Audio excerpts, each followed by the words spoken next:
I almost did this story in a show, but I never left it in because it didn't really have any purpose. Yeah. And weirdly, this was before me. Somehow now I'm one of the leading experts on Star Wars due to my daughter. But after the Phantom Menace came out, like, because I was a bit too young for the original ones. My brother liked them, but I was just like, I was probably even too young to even remember seeing Return of the Jedi the first time. But when the new ones, Phantom Menace, came out, me and my mates were like, we've got to see this. This is going to be an event. Yeah. We obviously went to the cinema and it was crap, but quite, it was a relatively fun thing. So when the next one came out, Attack of the Clones, even though that Phantom Menace was crap, there was such an anticipation. And I think we were about, I don't know, 19 or 20. And we booked a midnight showing on the opening night. But we weren't Star Wars nerds or anything. We thought it'd be fun. Go midnight. We'll go to the pub, have a few drinks, go to watch a midnight showing.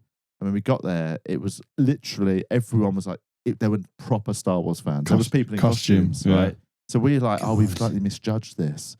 And like, you're like coyotes that have been released into like a domestic cat enclosure. Oh my God. Everyone, they're like, oh no, the drunk men from the pub.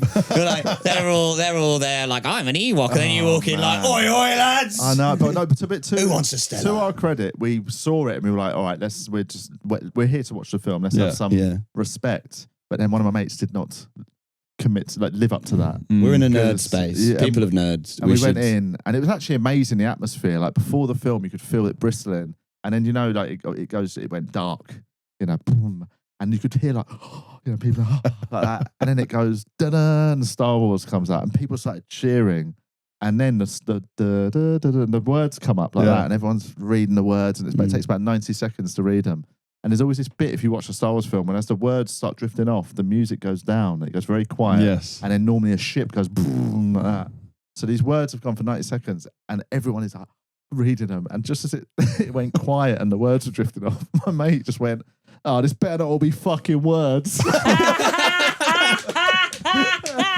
And I cried. Like I could not stop. For about 10 minutes, I couldn't get a breath. Like, he basically ruined everyone's moment.